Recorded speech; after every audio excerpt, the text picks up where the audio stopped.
Nung nakaraan po na Sunday mga kapatid, na kung tawagin po natin the Lord's Day, pinag-aralan po natin kung bakit po ang Sunday, also known as the first day of the week, ay tinatawag the Lord's Day.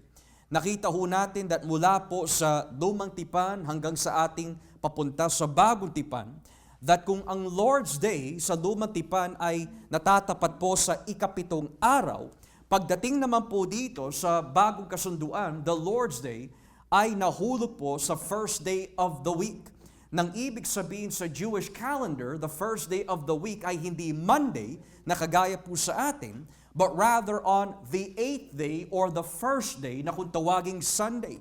Ang rason, of course, is that ang ating Panginoon ay muling nabuhay on the first day of the week, na kung tawagin po ni Matthew, Mark, and Luke, madaling araw pa lamang ng linggo, ng araw ng linggo, muling nabuhay ang ating Panginoon.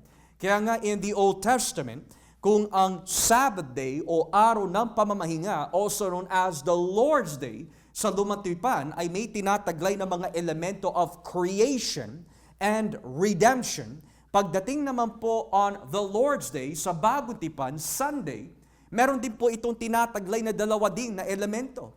It is the Lord's Day dahil ito ang simula ng new creation sa mga bagong nilalang. It is the dawn of the Messianic age. Mula po sa pagparito ng ating Panginoon hanggang sa kanyang second coming, this is the dawn of the new age. The dawn and reign of the Messiah and the new creation realm. Pero hindi lang po natatapos diyan. Meron din po siya tinataglay on the Lord's Day, yung tinatawag na the aspect and realm of redemption. Kaya ho tayo nagtitipon. Kaya ho natin inilalaan ang buong araw po na ito para sa Panginoon. Dahil ito po ay ating paggalang, pagmamahal at pagbibigay po respeto at ang ating pagsunod sa kanyang mga utos na ipagdiwang po natin ang Lord's Day as a way of reminding ourselves and as well all of creation na tayo po ay niligtas ng Diyos through means of His resurrection.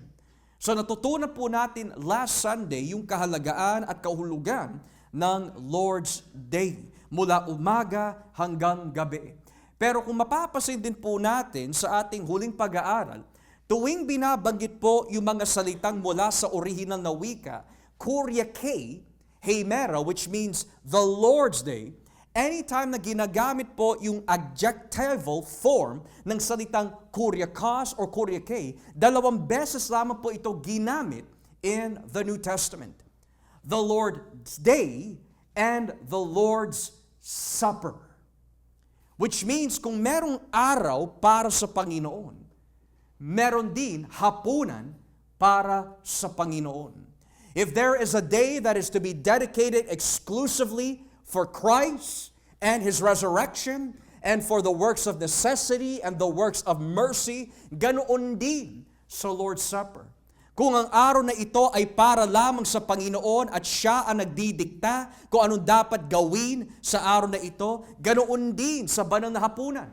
Siya din ang nagdidikta kung ano yung dapat kainin, sino ang pwede lumapit, sino ang hindi pwede lumapit, at kung kailan dapat gawin ito, whenever He desires. So yan ang pag-aaralan po natin mga kapatid this afternoon, the Lord's Supper. Nagkaroon po ng isang issue dito po sa unang Korinto or yung iglesia sa Korinto. Corinth mga kapatid, siya masasabi po natin isa sa mga well-known na lugar sa probinsya po ng Achaia. Ang Achaia po ay masasabi po natin the southern province of Greece. Kung ang northern province of Greece is Macedonia, ang southern naman is Achaia. At ang probinsya po ng Achaia, ang kanyang capital is Corinth. Kaya well-known po ang lugar na ito. It was well-known for its idolatry. It was well-known for its orgies. It was well-known for its rhetoric. At masasabi po natin, manghang-mangha po sila sa mga taong may katalinuhan at mahusay magsalita. Kaya mapapasin po natin sa sino man babasa po ng unang Korinto, lagi pinupuna ang skills ni Pablo sa kanyang pangangaral.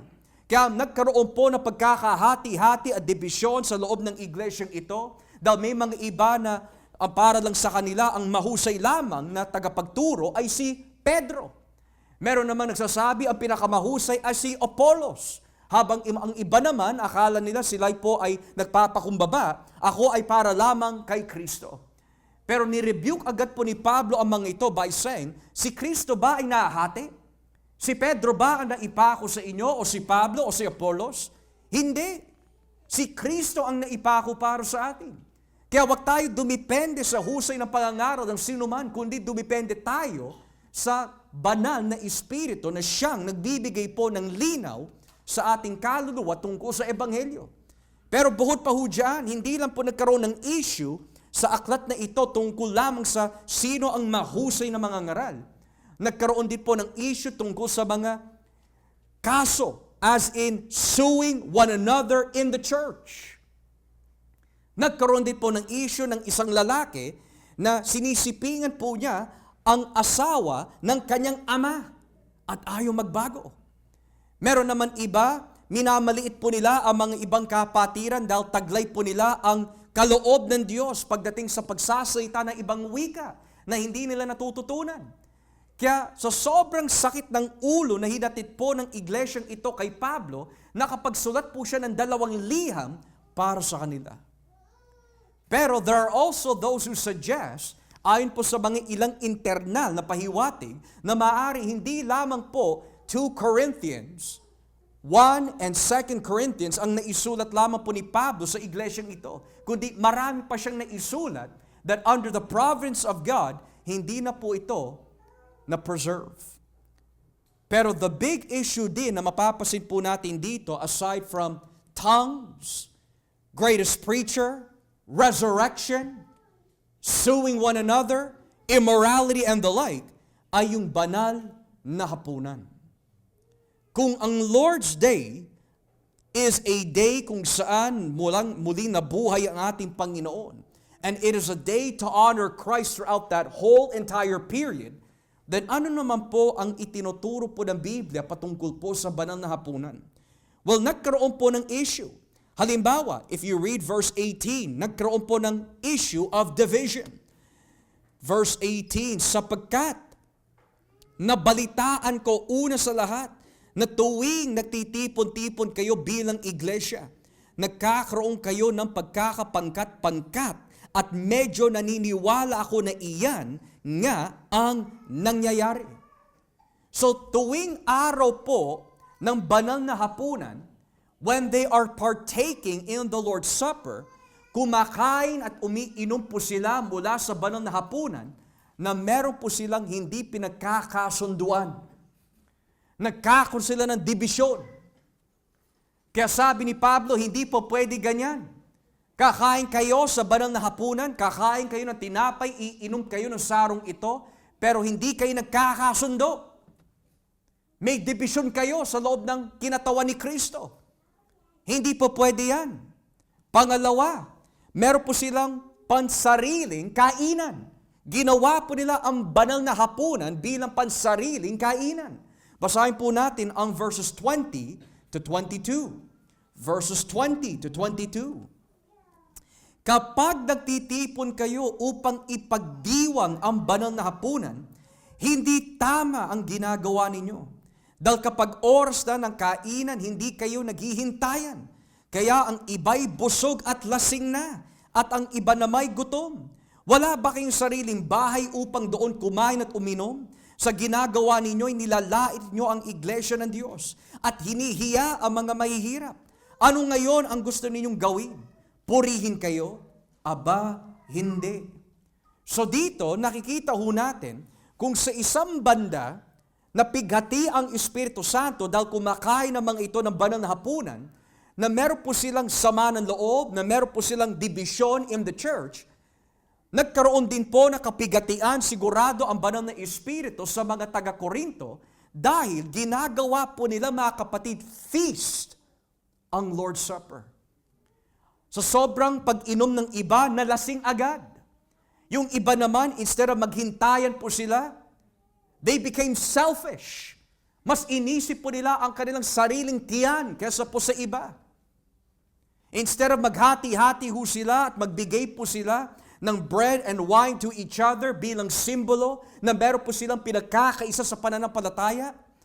Ang sabi po ng Biblia, hindi sila naghihintayan. And therefore, pinagalitan po sila ni Pablo. Kaya sabi po dito in verses 33 and 34, kaya nga mga kapatid, kapag nagtitipon kayo para sa banal na hapunan, maghintayan kayo.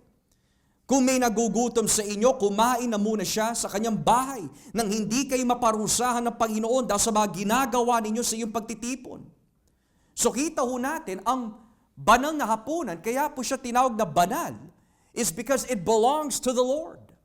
At kapag ang ating approach sa banal na hapunan ay hindi tama, this could lead into judgment. Kung saan nabasa po natin, may mga iba na nagkakasakit. May mga iba na agad namamatay.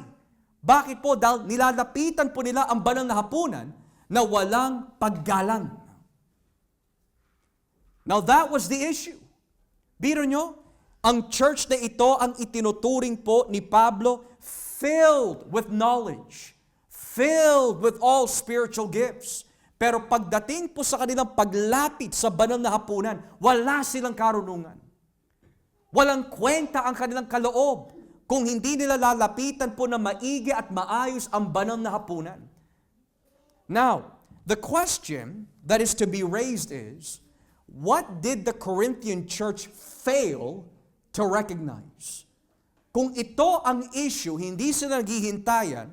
Kung ang issue is, sila po ay naging selfish sa kanilang mga kainan, ano po yung hindi nila naunawaan tungkol sa Lord's Supper? Unang-una, what the Corinthian church failed to recognize pagdating sa banal na hapunan is this: the Lord's Supper is a covenant meal. The Lord's Supper is a covenant meal. At ano po ang ibig sabihin ng covenant meal? Yung salitang kasunduan or covenant, ayon po in its Hebrew thought means, ito po ay isang commitment ng dalawang party ng pinagkasunduan that kapag hindi po nila tinupad yung kanilang mga ipinangako sa isa't isa, this will lead either to a curse or a blessing kung sila'y tutupad ng kasunduan na ito. Kung natatandaan po natin sa ating pag-aaral of the book of Genesis po noon and sa ating pagbubulay-bulay ng book of Genesis in our devotion, natatandaan niyo po yung ginawa po ng Diyos kay Abraham nung gumawa po ang Diyos ng kasunduan kay Abraham sa pamagitan po ng isang hayop. Pinatay ng Diyos yung hayop, pinagtataga ng Diyos yung hayop, He dismembered the animal and put the parts on the floor. At lumakad po ang Diyos sa kalagitnaan ng hayop bilang kasunduan. And what does that mean? It means that this sacrifice is a commitment between you and I. Kung ikaw ay hindi susunod sa kasunduang ito, kung ano ang nangyari sa hayop na ito, mangyayari din sa inyo. Pero ang kasunduan ay ito. Ang sino man lalakad sa kalagitnaan, kung hindi niya tutuparin ang kasunduan, kung ano yung nangyari sa hayop, mangyayari din sa kanya. Pero hindi si Abraham ang lumakad sa kalagitnaan ng hayop, kundi ang Diyos. Anong ibig sabihin po noon? Itong kasunduang ito, Abraham, kung saan nakalagay ang pangako na dadami kayo, ibibigay ko ang lupain sa iyong salinlahi, pagpapalain kita, iingatan kita, lahat ng mga pangakong yan, kung babaliin ko balang araw. Kung ano nangyari sa hayop na ito, mangyayari din sa akin.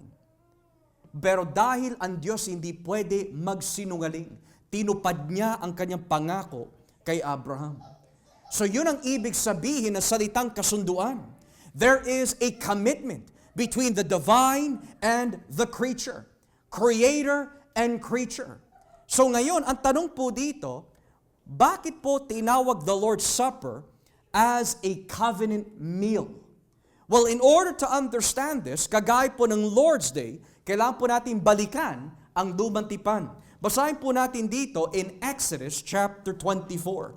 Dito po tayo sa Exodus chapter 24. At dito po natin matatagpuan ang kahulugan ng covenant meal sa bagong tipan. Exodus 24 verses 6 to 11. Exodus 24, talatang 6 hanggang 11. Tignan niyo po ang nakalagay. Kinuha ni Moises ang kalahati ng dugo at inilagay ito sa mga mangkok at iwinisik sa altar ang kalahati. Kinuha rin niya ang aklat ng kasunduan at binasa ito sa mga tao. At sumagot ang mga tao, susundin namin ang lahat ng sinabi ng Panginoon. Susundin namin siya. Pagkatapos kinuha niya ang dugo sa mga mangkok at iwinisik ito sa mga tao. At sinabi, ito ang dugo ng nagpapatibay sa kasunduan na ginawa ng Panginoon sa inyo nang ibigay niya ang mga utos na ito. Pumunta paakyat sa bundok sina Moises, Aaron, Nadab, Abihu, at ang 70 na tagapamahala ng Israel. At nakita nila ang Diyos ng Israel. Sa paanan niya ay may parang daan na gawa sa batong safiro na kasinlinaw ng langit. Kahit nakita na ng mga pinuno ang Diyos, hindi sila pinatay ng Diyos. Kumain pa sila at uminom doon sa kanyang presensya. Now what does that mean? Unang-una, mapapasin po natin dito in Exodus 24, ayon sa kanyang backdrop of the entire book, pinalaya po ng Diyos ang mga Hebreyo mula from Egypt. And then, sabi po ng Biblia, binigyan po sila ng 10 salita o 10 utos as a reminder kung paano sila mamumuhay sa kanilang tagapagligtas na si Yahweh. Pagkatapos po nito, binigyan po sila ng araw kung kailan titigil po sila sa pagtatrabaho in order to remind themselves and to honor the God who delivered them from Egypt. Pero hindi pa ho natapos diyan. Para po ma-confirm ang kanilang kasunduan sa Diyos, ano po ang ginawa po nila? Sila po ay nagpahid ng dugo sa mga taong nakarinig na kasunduan at pagkatapos kumain sila ng bread or ng meal before the Lord. So this goes to show us that kapag sinabi pala covenant meal, nakaukit na pala po ito in Exodus 24. Na pagkatapos po basahin ang kasulatan, pagkatapos po ihandog ang mga hayop, sila po ay kakain. At notice what it says here mga kapatid. In verse 8, ito ang dugo nagpapatibay sa kasunduan na ginawa ng Panginoon sa inyo nang ibigay niya ang mga utos na ito. So ang Lord's Supper pala in the Old Testament was done in Exodus 24. Ito ay paalala kung paano po sila iniligtas po ng Diyos mula from Egypt at hindi lang po yan. Ang kumakain ng hapunan po na ito in Exodus 24 ay sumasang-ayon sa kasunduan po nila sa Diyos. So hindi lang po sila kumakain lamang. Ang nilalarawan po kung bakit sila kumakain at umiinom at meron po mga dugo that comes from the animals is that, Panginoon o Yahweh, ako'y susunod sa iyong kasunduan. Yun ang ibig sabihin pala nun.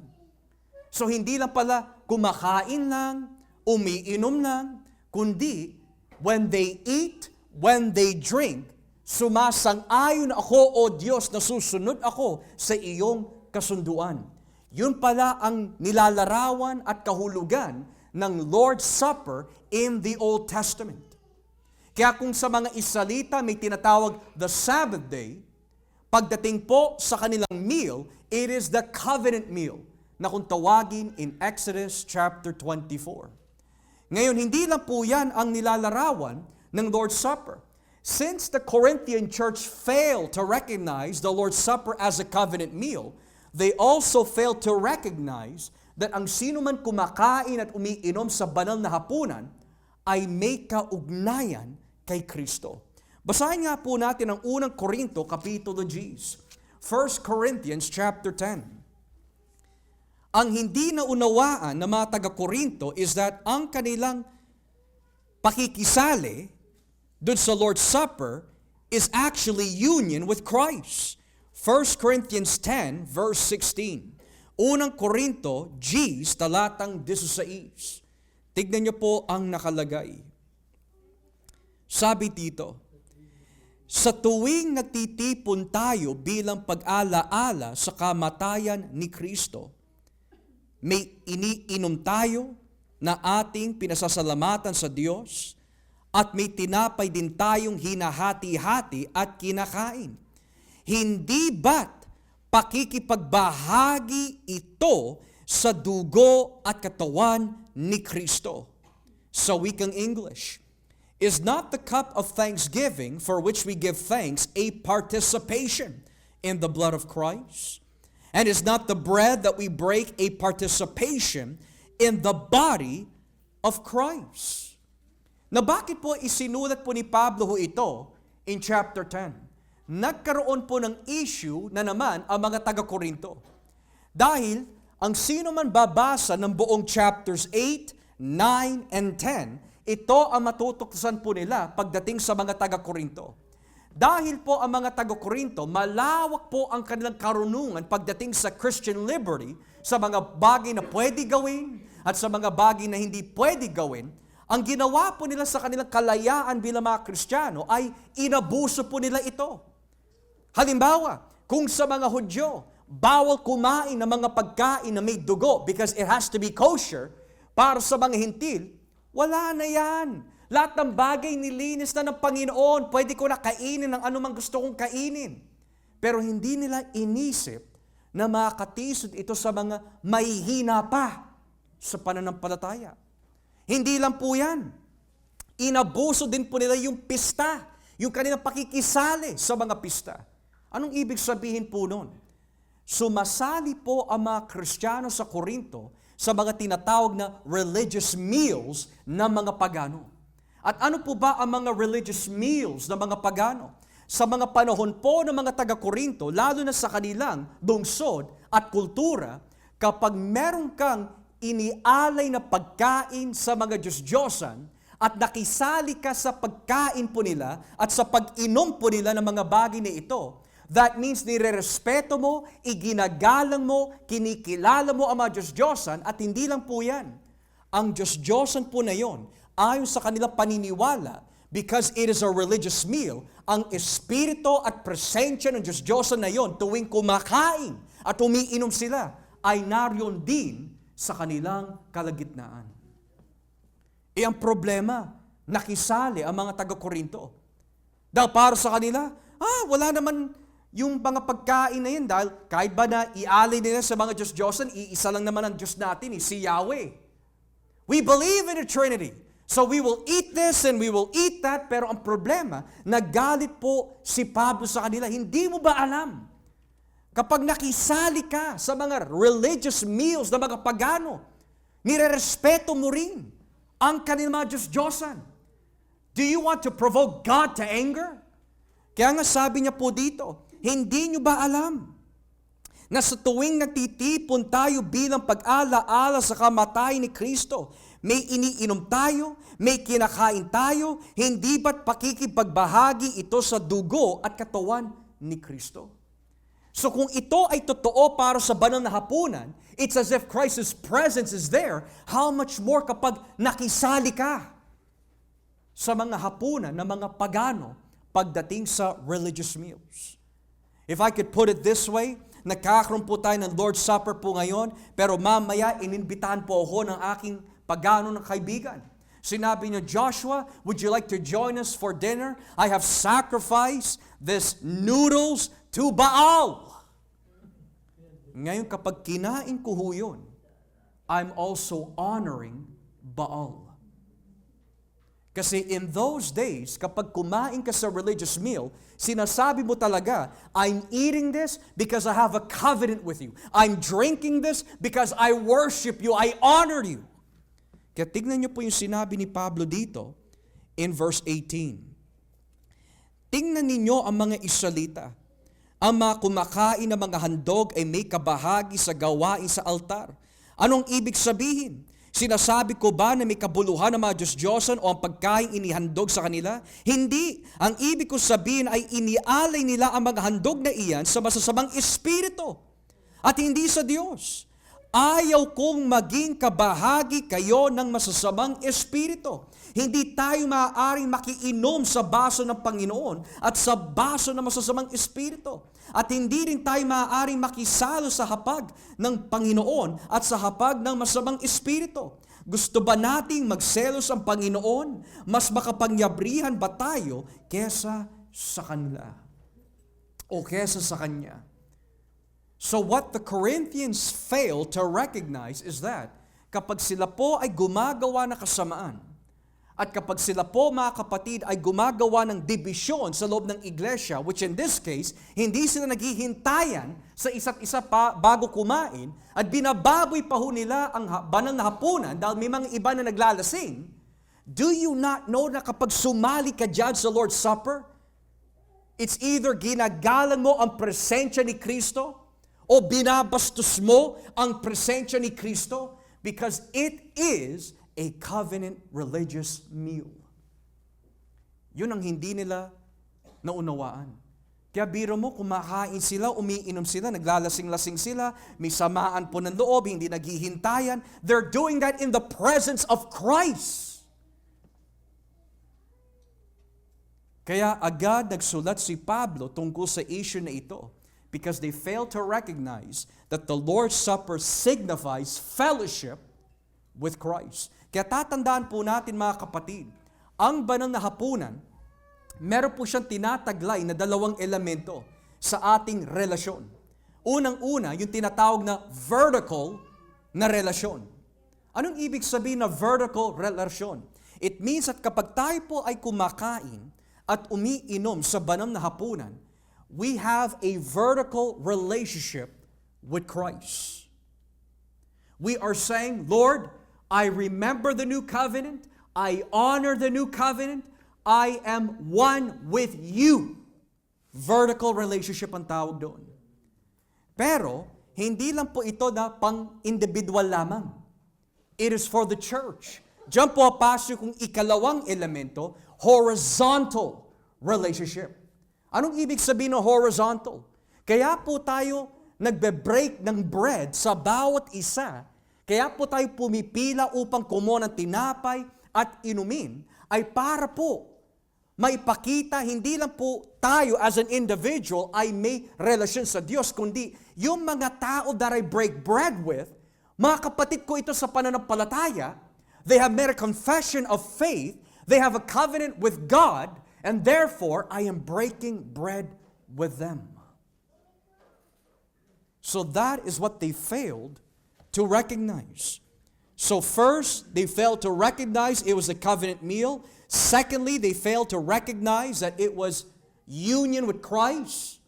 And thirdly, they failed to recognize that yung kanilang pagsali sa banal na hapunan ay hindi lang pang sarili lamang, kundi bahagi po ito sa buong iglesia. Kaya look at verse 17. Kaya nga, iisang katawan lang tayo, kahit maraming bahagi, dahil iisang tinapay lang ang ating pinagsasaluhan. So with that being said, dahil ito yung mga bagay na hindi naunawaan po ng mga taga-Korinto tungkol sa banal na hapunan, we need to ask this important question. Ano po ba ang itinuturo ng Biblia sa atin patungkol sa banal na hapunan? Dahil karamihan sa atin ay nanggaling po sa isang tradisyon na nakaugalian na ho natin. Kada linggo, tayo po ay papasok sa misa. Makikinig sa pare, mananalangin, tatayo, kukuha po ng tinapay, kukuha po ng inumin, pagkatapos ipanalangin po ng pare, and in some fashion and form, yung tinapay at yung inumin po na yon ay nagtra-transform at nagiging yung literal at pisikal na katawan po ni Kristo. At nagiging literal na dugo ni Kristo. Na kung tawagin po nila transubstantiation. Nang ibig sabihin, nagtatransform dahil sa panalangin no pare. Yung tinapay at yung inumin. At dahil po diyan, yan ay pangkalahatan. Basta umaten ka lang, kumuha ka lang, pwede sa iyo yan. Pero we have to understand, in both the Old and the New Testament, ang pwede lang kumuha ng covenant meal ay yung mga taong may relasyon kay Jesus, who are under the covenant of Christ. So with that being said, ano po ba itinuturo sa atin ng Biblia patungkol sa banal na hapunan? Number 1, the Lord's Supper teaches us to remember the past. The Lord's Supper teaches us to remember the past. Basahin po natin ang unang Korinto 11, talatang 24 hanggang 25. Unang Korinto 11, 24 hanggang 25. Look at what it says in verses 24 and 25. At pagkatapos niyang magpasalamat sa Diyos, hinati-hati niya ito at sinabi, ito ang aking katawan na inihahandog para sa inyo. Gawin ninyo ito bilang pag-ala-ala sa akin. Pagkatapos nilang kumain, ganoon din ang ginawa niya sa inumin. Kinuha niya ito at sinabi, ang inuming ito ang bagong kasunduan na pinagtibay na aking dugo. Tuwing iinumin niyo ito, gawin ninyo bilang pag-ala-ala sa akin. This is what you'll learn, this is what we will learn about the Lord's Supper. Meron po siyang tinataglay na tense of the past. Nang ibig sabihin that the Lord's Supper teaches us to remember the past. Kung sa lumang tipan, nagbigay po ang Diyos ng Passover meal para maalala po ng mga Israelita kung paano sila iniligtas ng Diyos mula from Egypt, sa bagong tipan, the Lord's Supper reminds us kung ano yung nangyari kay Jesus para lamang matubos tayo mula sa ating mga kasalanan. Yun ang hindi naunawa ng mga taga-Korinto. Kain sila ng kain, inom ng inom, nalalasing, nabubusog, pero hindi nila inisip that that bread and that wine signified the price of Christ. Bakit nga po ba tinapay? Kasi in the Old Testament, hindi lang po tinapay, but usually of the Passover meal, ito po ay tupa, kordero. Pero dahil dumating na po si Kristo bilang our Passover lamb, ang kinakain na lang po natin ay tinapay, unleavened bread. Bakit po unleavened bread? Because ang nilalarawan po ng unleavened bread, number 1 is that unleavened bread signifies that this bread is pure. Walang halong dungis, walang halong kasalanan. That's what leaven signified. Sin. But it's unleavened dahil ang bread na yan ay tumutukoy kay Kristo bilang bread of life that was broken for you and I. Kaya kapag hinahati-hati po natin ang tinapay, what you're really saying is, meron po akong kaugnayan kay Kristo. I have something to do with Christ because this bread that was broken for me, kinakain ko in remembrance of Him. Pero hindi yun ang ginawa ng mga taga-Korinto. Wow, sarap. Wow, sarap. Binaboy po nila ang banal na hapunan. Secondly, if this is correct, kapag binasa po natin ang mga prophets of the Old Testament, usually ang sign na nandito na po ang paghahari ng Mesiyas is usually with abundance of food and wine. Abundance of food and wine. And in the Lord's Supper meal, you have bread and wine, signifying maaari that hindi lang po ito isang pangkaraniwan na hapunan. This is the Messiah's meal. This is the Messiah's supper. Bread signifying His body broken for us. And wine signifying the reign of the Messiah. And the covenant of the new blood that was shed on the cross for our sins. Kaya sabi ho dito, gawin ninyo ito bilang pag-ala-ala sa akin. Now, it is interesting, sa pag-aaral po ng tinatawag na ang doktrina, ang mga doktrina ng biyaya, meron pong punto ho doon na kung tawagin ang doktrina ng limitadong pagbabayad sala. At ang doktrinang pagbabayad sala o ang doktrinang limitadong pagbabayad sala teaches that si Kristo po ang kanyang pagkamatay sa krus ay hindi pangkalahatan ng mga tao that's ever lived without exception, kundi namatay lamang po siya para sa mga ilan lang, mga pinili ng Diyos. And it is quite interesting na tuwing binabanggit po ni Matthew, Mark, yung salitang the Lord's Supper, ang the Lord's Supper, ang sinabi ng ating Panginoon, He says, "Take, eat of this bread, for it is my body, which is given for many." Hindi niya sinabi, for the world. For many. Do you know what that signifies, mga kapatid? What this teaches us is that kapag kumakain po tayo ng banal na hapunan, it not only reminds us about the past, it reminds us of the definite atonement of Christ para sa atin. Hindi siya namatay para sa mga yon, hindi siya namatay para sa lahat without exception, namatay siya para sa kanyang iglesia. Kaya kapag kumakain po tayo, we remind ourselves by remembering the past, Jesus died for me dahil ako ay pinili ng Diyos. Basahin nga po natin ang Lucas Kapitulo 22. Lucas 22. Look what it says here. Luke 22, verse 19. Luke 22, verse 19. Tignan niyo po ang nakalagay dito. Lucas 22, talatang 19. Sabi po ng Biblia, pagkatapos, kumuha siya ng tinapay at matapos magpasalamat sa Diyos ay hinati-hati niya ito at ibinigay sa kanila. Sinabi niya, ito ang aking katawan na inihahandog para sa inyo. Gawin ninyo ito bilang pag-alaala sa akin. This is my body given for you. This do in remembrance of me. Hindi po niya sinabi, given for the world. Given for all. Sabi po niya, given for you. Bakit hindi inimbitahan po ni Kristo ang mga Saduceo, mga Pariseo, yung mga ibang tao na sumusunod sa Kanya dahil sa Kanya mga himala? Bakit very exclusive itong banal na hapunan? Because ang Lord's Supper ay nagbibigay suporta sa doktrina ng limitadong pagbabayad sala.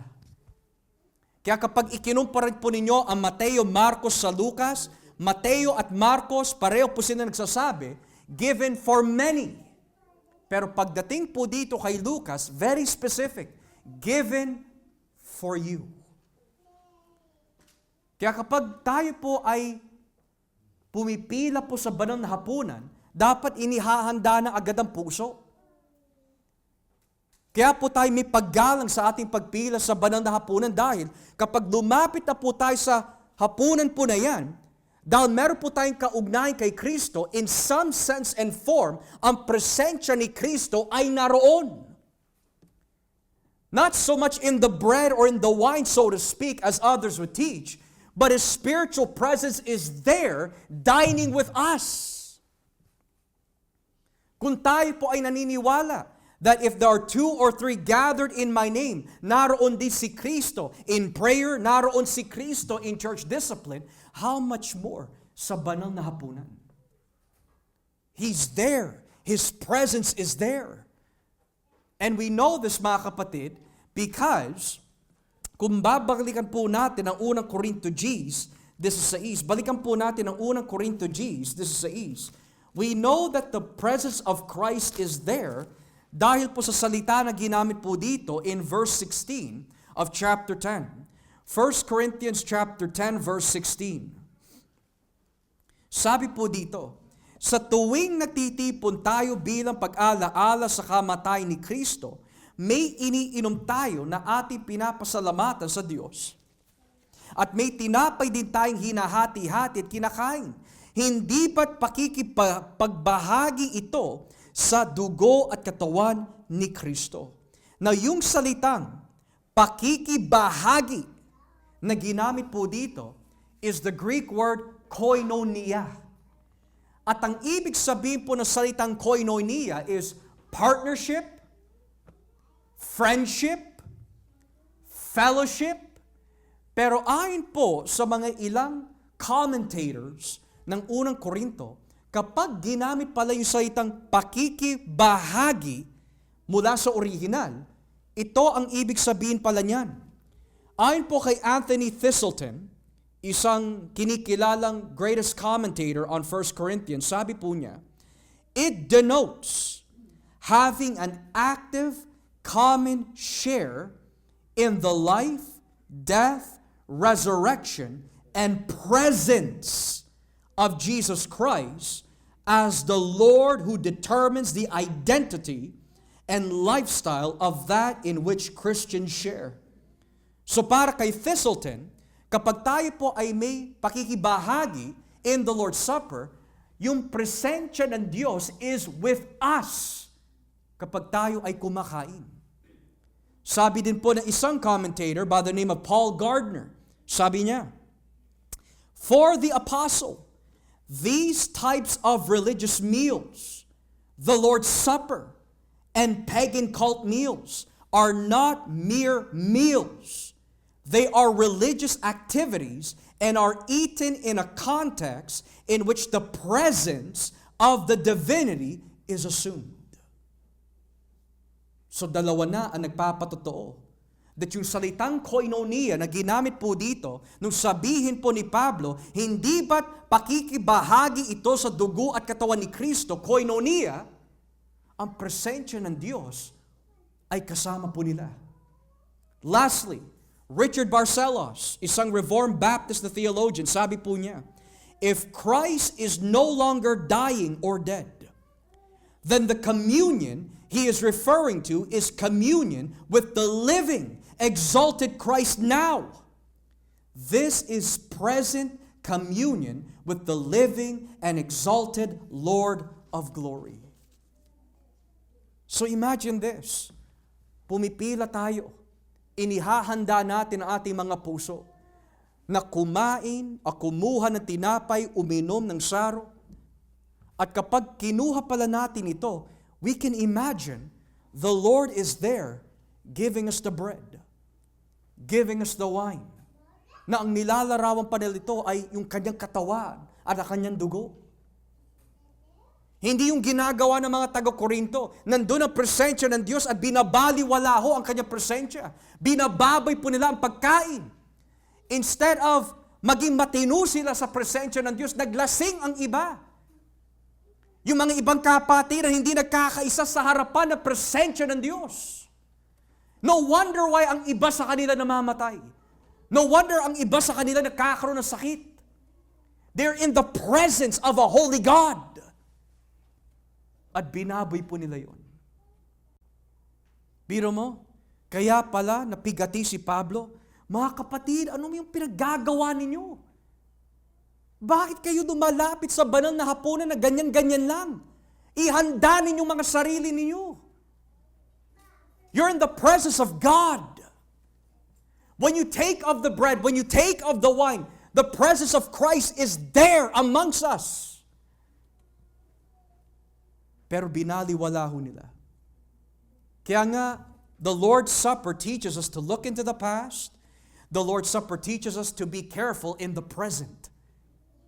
Kasi kasama natin siya. Kaya nga, ilang beses lagi sinasabi ni Pablo, suriin niyo muna yung mga sarili. Suriin niyo maigi. Tignan ninyo kung ang puso ninyo ay tama sa harapan ng Diyos. Dahil hindi lang po siya nasa langit. He is in our midst dahil po sa gabay ng Espiritu Santo.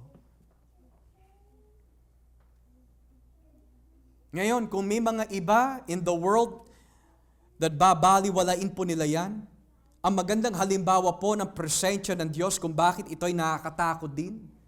Tignan niyo po yung dalawang mag-asawa, Ananias at Sapphira. Binaliwala nila ang presensya ng Espiritu Santo. Ano ho ang nangyari sa kanila? Binawian sila ng buhay. At kung may mga namamatay ho in the time of Corinth dahil hindi nila iginagalang ang banal na hapunan, posible din na mangyari po yon sa ating kasalukuyan. Dahil hindi na patay si Kristo buhay ho siya. And therefore, He is in our midst sa pamagitan ng banal na Espiritu. Lastly, ano po ang itinuturo ng banal na hapunan po sa atin? Hindi lang po ito nagbibigay po sa atin na katuruan to look to the past, to be prepared in the present, but to anticipate the future. Basahin po natin ang Matthew chapter 26, Mateo 26, talatang 28. Matthew 26, verses 28 and 29. Matthew 26, verses 28 to 29. Tignan niyo po ang nakalagay, Mateo 26, 28 hanggang 29. Sabi po ng Biblia, dahil ito ang aking dugo na ibubuhos para sa kapatawaran ng kasalanan ng maraming tao, katibayin ito ng bagong kasunduan ng Diyos sa mga tao. Sinasabi ko sa inyo na hindi na ako muling iinom ng inumin mula sa ubas hanggang sa araw na paghahari ng aking ama. At sa araw na iyon, iinom ako ng bagong klase ng inumin kasama ninyo sa kaharian ng aking ama. Verse 29, English, I tell you, I will not drink from this fruit of the vine from now on until that day when I drink it new with you in my Father's kingdom. You know, I've always wondered kung ano pong ibig sabihin po nito. Kasi kung titignan po natin ang timeline ng ating Panginoon, at the second coming, papatayin po niya ang mga hindi mananampalataya, ililigtas po niya ang mga mananampalataya, tapos sabay po niya hahatulan ang mga matuwid sa mga hindi matutuwid. So ngayon mapapaisip ka saan doon kakain ng Panginoon? Saan doon iinom ang Panginoon? Kasi sabi dito sinasabi ko sa inyo na hindi ako muling iinom ng inuming mula sa ubas hanggang sa araw ng paghahari ng aking ama. Usually kapag bumalik na po ang Panginoon doon na po itatatag completely yung kaharian ng Ama. Doon po niya hahatulan ng mga buhay at mga patay. Doon po niya ipapasok ang bagong langit at bagong lupa. Pero saan dyan isisingit yung binabanggit niya ho dito? Perhaps, if this interpretation is correct, maaari hindi ito literal, mga kapatid.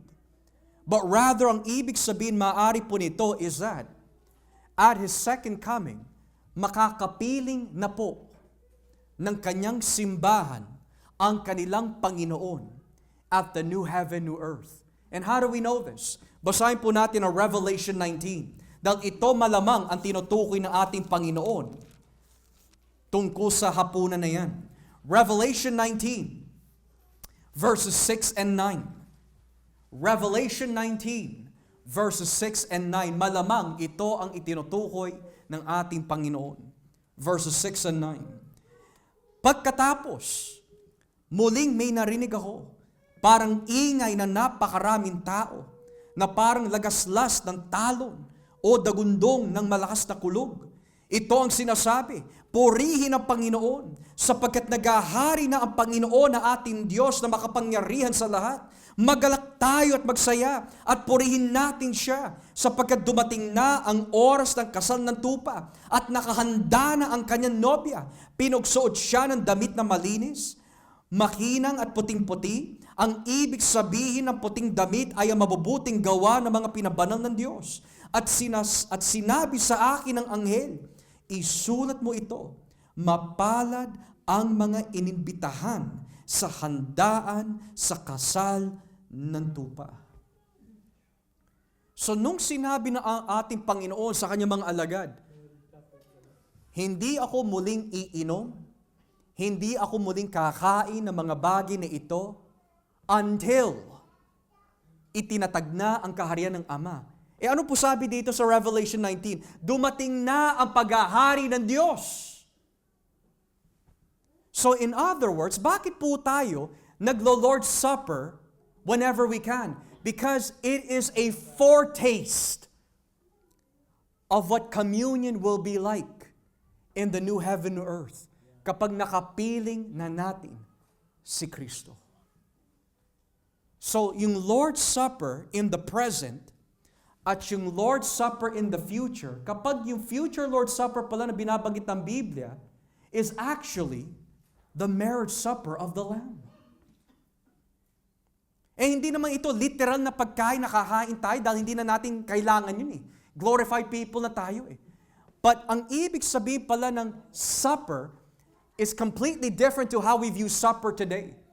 Kaya po tayo nagkakaroon po ng hapunan dahil nagugutom tayo, kailangan po natin kumain. Pero in the ancient world, do you know what supper signified?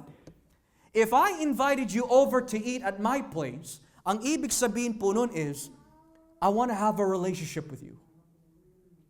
I want to have fellowship with you. I want to have union with you. Kaya nga, nabanggit po kanina, in Revelation 19, this is the marriage supper of the Lamb. It is no wonder kung bakit po sinabi ng Panginoon bilang pangako sa Church of Laodicea. Alam ko malamig kayo. Alam ko na kayo ay lukewarm. Pero kung kayo'y magsisisi at manunumbalik sa akin, if anyone answers the knock, I will come in and sup with you, and you with my Father, and I with all of you. Ang ibig sabihin pala ng supper is intimacy with God. So the Lord's Supper teaches us to look at the past. Namatay si Kristo para sa akin. The Lord's Supper teaches me to examine the present. Tama ba ang aking puso sa aking paglapit sa presensya ng Diyos? At pangatlo, the Lord's Supper teaches me, habang ginagawa po natin ito, we are anticipating the marriage supper of the Lamb. Ngayon, here is the most important question pagdating sa praktikal na bagay. How often should we do the Lord's Supper? Alam niyo po, tinignan ko maigi yung 4 na ebanghelyo. Binalikan ko po yung Matthew 26, Mark, Luke 22, John. Tinignan ko yung exact words na sinabi ni Kristo, do this as often in remembrance of me. Hindi ko makita. Sabi ko, saan ko ba nabasa yun? Yung pala hindi natin makikita in Matthew, Mark, Luke, and John yung salitang do this as often, but you see it in the words of Paul. Siya ang nagsabi, do this as often in remembrance of me. Ngayon, in the Reformed Church, throughout history, ito po ang naging pananaw po ng karamihan o ng iba. May mga Reformed churches throughout history, ginagawa po nila ang Lord's Supper once a month. Bakit po? Dahil for the next month, bago dumating ang next month, itong buong buwan na ito, ipaghanda nyo na ang iyong mga sarili sa banal na hapunan. Meron naman na talagang very radical. Ang ginagawa po ng iba, we do this every 6 months. Bakit po? Dahil para sa kanila, kailangan natin pag-aralan maigi kung ano yung mga dapat nating gawin bago tayo kumuha ng tinapay at inumin. Dahil sagrado na hapunan na ito. At meron naman iba mga kapatid, a year. Ginagawa nila annually. Hindi dahil walang halaga ang Lord's Supper, but when that year does come to an end, they are anticipating with great joy, this is special. But what about in the Bible? Gaano po ba nila ginagawa itong Lord's Supper na practice? Well, kung babasahin po natin mga kapatid, ang Acts chapter 2, makikita po natin how often they did this. Acts chapter 2. Acts chapter 2, verse 42. Acts chapter 2, verse 42. Sabi po dito, naging masigasig sila sa pag-aaral ng mga itinuturo ng mga apostol, sa pagtitipon bilang magkakapatid, sa paghahati-hati ng tinapay, at sa pananalangin. Dito, naka-record po sa atin kung ano po ang naging resulta ng mga taong tumanggap kay Kristo dahil sa pangangaral po ni Pedro. Inilagay po sila agad-agad sa loob ng church at naging agad-agad masigasig sa pag-aaral ng mga salita ng Diyos at sa paghahati-hati ng tinapay. Now, I want us to consider this. Tuwing binabanggit po ni Lucas ang salitang paghahati-hati ng tinapay, meron po itong dalawang kahulugan na sabay doon sa salitang yon. Una, yung tinatawag na pangkaraniwan na meal with the church. Di ba napapasin po natin pagkatapos po tayo maggawain, ano po yung ginagawa natin? Kumakain. Breaking bread. So may kainan talaga after the church service. Pero hindi lang ho yun. Ang ibig sabihin din po ng paghati-hati ng tinapay is the Lord's Supper. Ginagawa nila ito tuwing sila'y nagtitipon. Tignan niyo po ang Acts chapter 20. Inulit na naman. Acts chapter 20. Talatang 7 hanggang 8. Acts chapter 20, verses 7 and 8. Sabi po dito ng Biblia, ng Sabado ng gabi, nagtipon kami sa paghahati-hati ng tinapay. At dahil bebiyahe si Pablo, kinabukasan nangaral siya hanggang hating gabi. Maraming ilaw sa itaas ng silid na pinagtitipunan namin. So kailan po sila naghati-hati ng tinapay? Kailan po sila nag-practice ng Lord's Supper? Nung Sabadong ng gabi, which literally means unang araw ng linggo. So on the Lord's Day, kumain po sila ng Lord's Supper. Now this is interesting. Dahil kung babalikan po natin ang unang Korinto, tignan niyo po kung kailan po nila ginagawa yung Lord's Supper. Unang Korinto 11, talatang 17 at 18. 1 Corinthians 11, 17 and 18. How often do the Corinthians do the Lord's Supper? This will give us a hint. Meron pahiwatig. Tignan niyo po yung paulit-ulit na binabanggit dito. Sabi in verse 17, tungkol sa bagay na tatalakayin ko ngayon, ay hindi ko kayo mapupuri. Dahil ang mga pagtitipon ninyo ay nakasama sa halip na nakabuti. Sapagkat nabalitaan ko una sa lahat na tuwing nagtitipon kayo bilang iglesia, nagkakaroon kayo ng pagkakapangkat-pangkat. Verse 20, kapag nagtitipon kayo upang ipagdiwang ang banal na hapunan. And then lastly, verse 33, ibaba po ang basa sa verse 33, kaya nga mga kapatid, kapag nagtitipon-tipon kayo para sa banal na hapunan, maghintayan kayo. Ang tanong mga kapatid, kailan nagtitipon ang iglesia sa bagong tipan? On the Lord's Day. So ang tanong, aside from hearing the Word of God on the Lord's Day, aside from fellowship on the Lord's Day, aside from prayer on the Lord's Day, ano yung madalas nilang ginagawa on the Lord's Day? Kumakain ng banal na hapunan. Yung palang ibig sabihin ni Pablo, as often as you do it. Kung ito ay monthly thing, kung ito ay yearly thing, then most likely, hindi siya magiging frequent the way that Paul describes it. Pero kung siya ay weekly na nangyayari, it only makes sense kung bakit nabalitaan po ni Pablo that yung mga ito lagi ang ginagawa. Because it's a weekly thing. So notice the words na madalas na ginagamit in chapter 11. Tuwing nagtitipon kayo. Kapag nagtitipon kayo. So kailan sila nagtitipon? On the Lord's Day. At kailan sila kumakain ng banal na hapunan? On the Lord's Day. Well, how do we know? Yun nga talaga ginagawa nila. Dahil yan din ang naging practice ng early church pagkatapos mamatay ng mga apostol up until the 5th century. Tignan niyo po yung sinabi ni Justin Martyr sa kanyang sulat, Apology 1, Book 1, 67, sabi niya, "Then we all rise together and pray.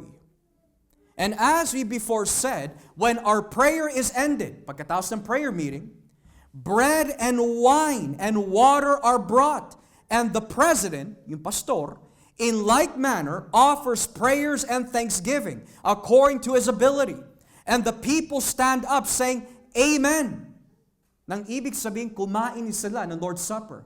Pero ang tanong, kung tatanungin natin si Justin, kailan nila ginawa ito? Sabi niya, "Sunday is the day on which we hold our common assembly. Jesus Christ, our Savior, on the same day, rose from the dead." The Didache, 1st, 2nd century na dokumento. Sabi po ng Didache in chapter 14 verse 1 tungkol sa church, "On the Lord's own day, we gathered together and broke bread and gave thanks." So sa panahon pala ng mga New Testament churches, ang Lord's Supper was weekly. This was practiced up to the 5th century. The reason why ginawa pala ho nila ang banal na hapunan every single Lord's Day is because, number one, throughout that week, nakakaranas po tayo ng mga matitinding pagsubok, mga kapatid. There are times where you feel unloved. There are times you feel that you're so weak and so hopeless. There are cases that you battle with the evil thoughts in your mind. So ngayon, bakit pinapractice po ang Lord's Day every week? Because after that week has ended, the Lord's Supper is a reminder to you and I. You may be weak. You may be broken. You may feel unloved. You may feel tired and drained. Pero anak, come to the table. Be refreshed. Because here's my body broken for you. I love you. Drink of this cup. It symbolizes my blood. Pinatawad kita. Mahal kita. Palalakasin kita. Tutulungan kita. I will help you. I did this for you. Take of the bread. Drink of the wine. It is for you. Another reason kung bakit weekly ang ating Lord's Supper in the New Testament is because hindi natin alam kung kailan babalik ang Panginoon. So habang inaabangan po natin ang marriage supper of the Lamb, we have a glimpse every Lord's Day kung ano kaya ang mararanasan natin balang araw. Tuwing pumipila tayo at kumakain, Lord, I remember what you did for me. Thank you. I remember what you did for me on that cross. Thank you. I may not be perfect, Lord. Alam ko marami akong pagkukulang.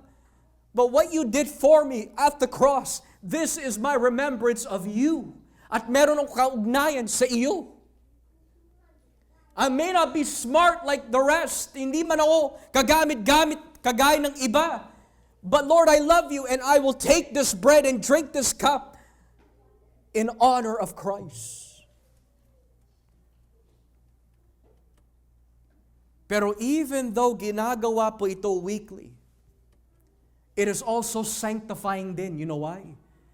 Because starting tomorrow, papunta ng Sunday, hinahanda mo na ang iyong spiritual na kalagayan. Nako, hindi lang pala Lord's Day. Yung buong araw na yun ang hinahanda ko para sa aking sarili. Even the Lord's Supper. Do you know what that means? Hinahanda mo puso mo na mahalin ang iyong kapwa. Mahalin ang Diyos. Mahalin ang mga kapatiran. So kapag kumuha po tayo ng tinapay, wala makikita ang Diyos sa atin. Na hindi tayo nagmamahal una sa Kanya, sa ating mga kapatiran, at sa ating mga kapwa. Pero kapag lumapit po tayo sa banal na hapunan, ginagawa natin biro ang ating pagiging Kristiyano. Hindi natin minamahal ang mga kapatiran. Hindi tayo nagpaparamdam ng pagmamahal sa kanila. Tapos kukuha ho tayo. Sabi ng Biblia, mga kapatid, mag-ingat kayo, baka kayo'y mamatay at magkasakit. So the Lord's Supper is sanctifying. Kaya habang binabasa natin ito, mga kapatid, magkakaroon tayo ng takot na, naku, it's the Lord's Supper. Bagamat ang basihan is not, you have to be 100% perfect, dahil wala naman sa atin worthy to be 100% perfect. But the purpose of weekly Lord's Supper in the New Testament is to prepare your souls to eat spiritually with Christ. Kaya, Monday, you're working. You're working for the Lord. You're working spiritually. You're working and you're working until you reach that Sunday rest where hindi ka lang magpapahinga para makarinig na salita ng Diyos, makapiling ang mga kapatiran, kundi you can now eat of the bread and wine to nourish your souls in your communion with God. Kaya ang tawag po ng mga Reformed Baptist po dito, ang tawag po ng mga ibang Reformed na kapatiran in the past, ang Lord's Supper ay isang paraan ng biyaya ng Diyos. It's a means of grace. So ngayon, Brother Josh, sa buod, what are you trying to tell us? Kung loloobin po ng Diyos, mga kapatid, from internal evidence and external church history evidence, kung ang Lord's Supper pinapractice weekly as a reminder of the past, as a reminder to be prepared in the present, and as a reminder to anticipate the future marriage supper of the Lamb. Total, since it's the Lord's Day, it would also be biblical na gawin po natin Lord's Supper weekly. Why? On a practical note, alam na po natin the theology behind it, pero on a practical note, may mga kapatiran po tayo from a horizontal level na hindi natin nakakasama every weekend, kundi every other weekend.